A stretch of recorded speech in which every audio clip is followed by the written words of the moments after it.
Je te parle maintenant de la ménopause. J'ai longtemps entendu des femmes se plaindre des symptômes de la ménopause et de cette période mal connue, mal vécue, où est-ce qu'on va utiliser la ménopause comme excuse de nos sautes d'humeur ou peu importe autres symptômes qu'on a. Et puis, pendant longtemps, lorsque je regardais ces femmes, j'entendais les gens de mon entourage me disaient moi, je veux pas avoir ces symptômes-là. Je vais chercher comment je peux faire pour, du moins, est-ce possible de les tamiser? Alors, c'est un peu ce que je vais t'expliquer parce que oui, en effet, on peut très bien, parce que je suis exactement dans ma ménopause, puis je vais t'expliquer les phases. Et puis, je peux te dire que j'ai eu quelques symptômes, mais vraiment, je te dirais 2 symptômes, mais que j'ai pu tamiser et que je peux te dire que je vis vraiment cette période-là avec beaucoup de sérénité, beaucoup de paix d'esprit. Alors oui, c'est possible. Je suis pas extravagante, c'est juste que, comme je vais t'expliquer, il y a un mode de vie à changer. En fait, à partir de 40 ans, la production d'ovules commence à diminuer et la production d'hormones également. Et ce qui se passe au niveau des hormones, c'est qu'il y a un transfert entre la production, au lieu de se faire dans les ovaires, elle se fait au niveau des glandes surrénales.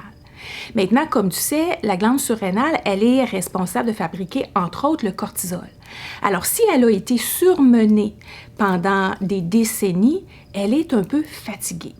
Et si on vit encore des moments de stress, donc on vit encore, on a encore la superwoman à l'intérieur de nous, performance et puis la pédale dans le fond constamment, eh bien, elle va choisir de fabriquer le cortisol au lieu de fabriquer nos hormones sexuelles. Donc, c'est la raison pour laquelle certaines personnes vont ressentir plus de symptômes parce qu'il y a une baisse ou il y a vraiment soit une baisse drastique ou il y a vraiment une fluctuation, c'est-à-dire qu'il y a des journées où est-ce qu'il y a énormément d'oestrogène, par exemple, il y a d'autres journées où il n'y en a pas, où il n'y en a quasiment pas. Alors, cela crée un débalancement et c'est la création de ce débalancement qui va faire en sorte que notre corps va réagir de différentes façons.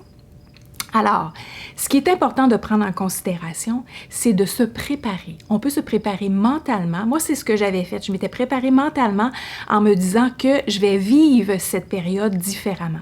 Maintenant que je connais davantage comment le corps fonctionne, je peux mettre des stratégies en place qui vont me permettre justement de m'assurer que ces symptômes-là sont vraiment minimes. Parce que oui, bien sûr, peu importe ce que je fais, peu importe ce que tu fais, il va y avoir un déclin au niveau des hormones.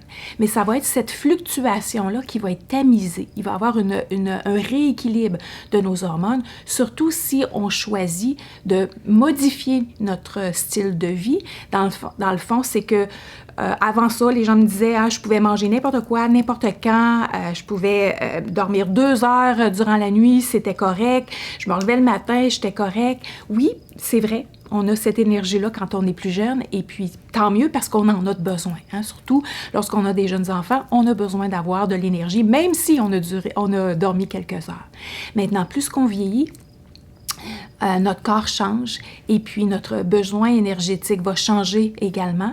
Alors, tout ce changement hormonal va faire en sorte que notre énergie, on va avoir besoin d'avoir des périodes de repos, un peu plus de périodes de repos. Alors, c'est la raison pour laquelle je vais t'inciter à suivre ton rythme menstruel. Et si tu n'en as pas, c'est correct, tu en crées un, tout simplement. Je vais te montrer comment faire dans la prochaine capsule.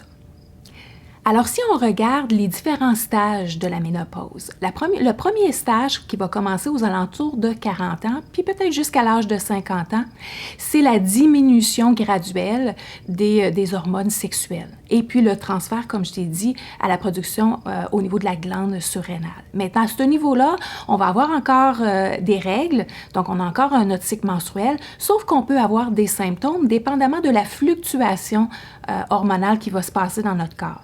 Alors, parmi les symptômes, bien, on va avoir les sauts d'humeur qui sont la problématique de le pic d'oestrogène, les pics et les baisses d'oestrogène, bouffées de chaleur parce qu'une baisse d'oestrogène a aussi un impact au niveau de la régulation de la température du corps.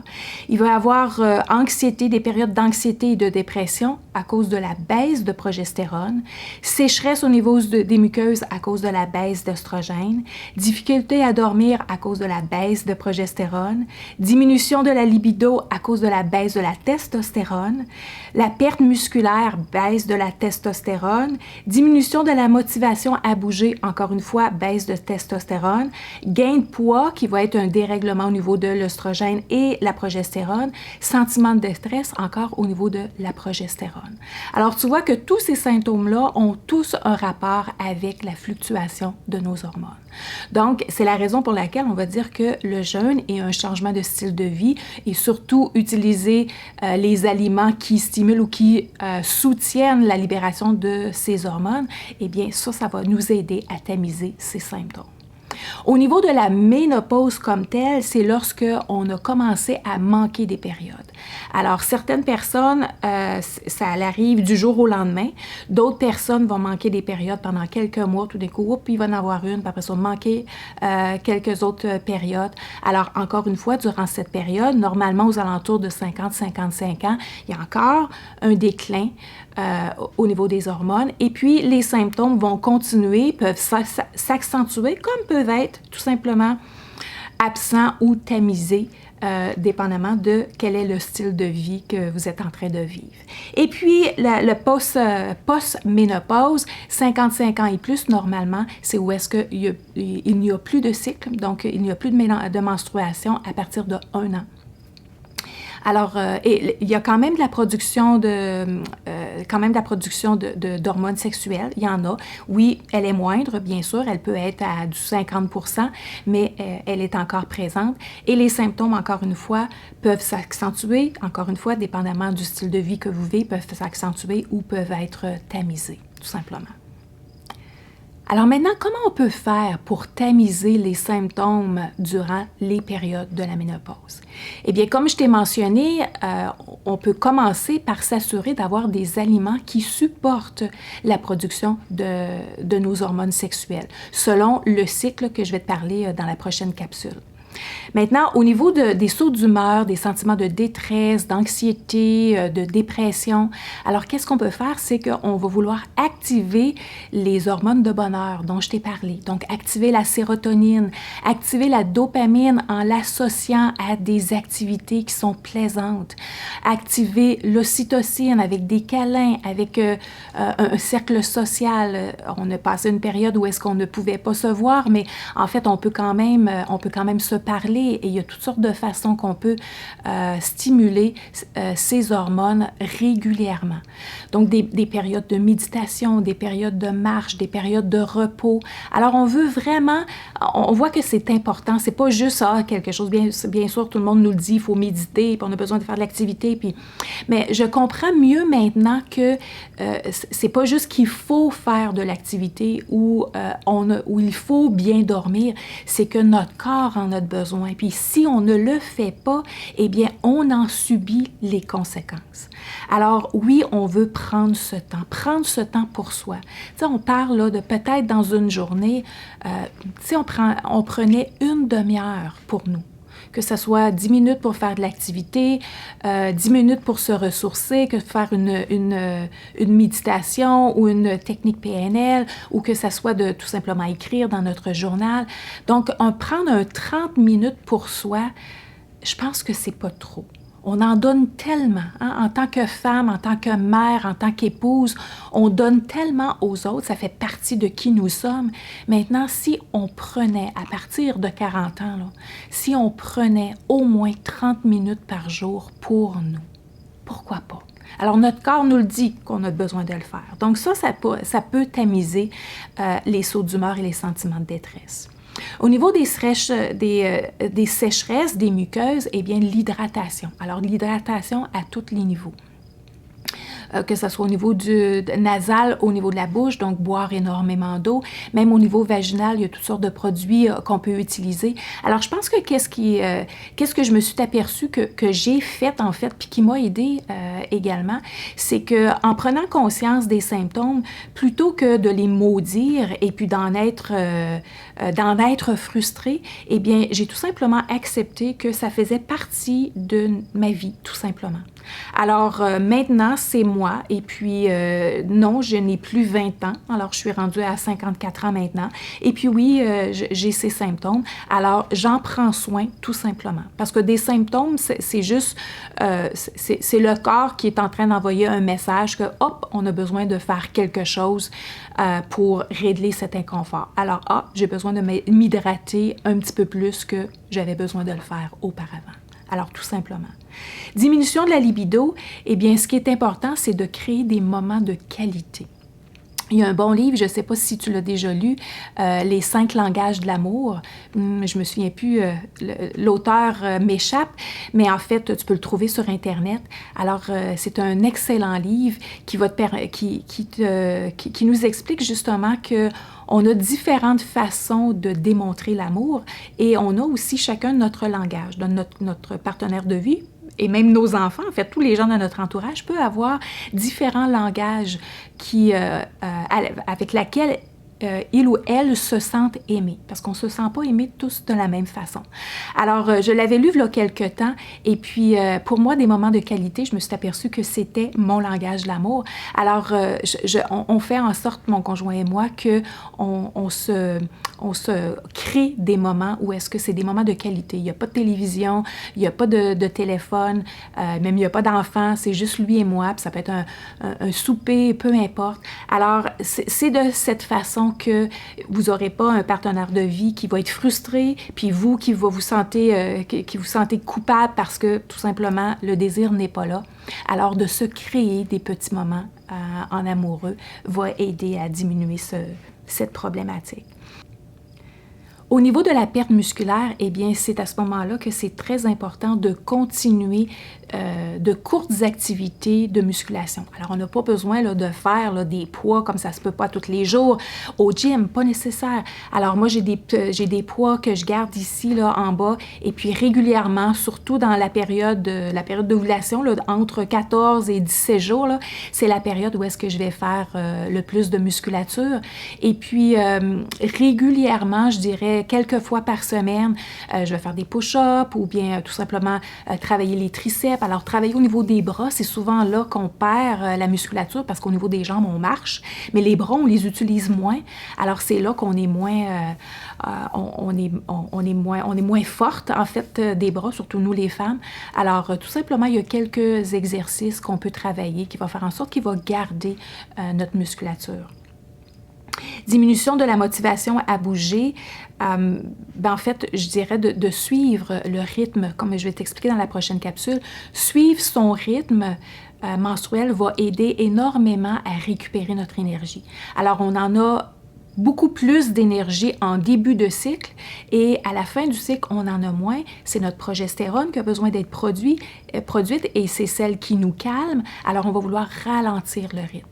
Donc, on va vouloir vraiment être flexible. Donc, on n'a pas besoin d'être en performance constamment 30 jours par mois et 12 mois par année. On n'a pas besoin de ça. Il n'y a pas personne là, qui nous oblige à faire ça.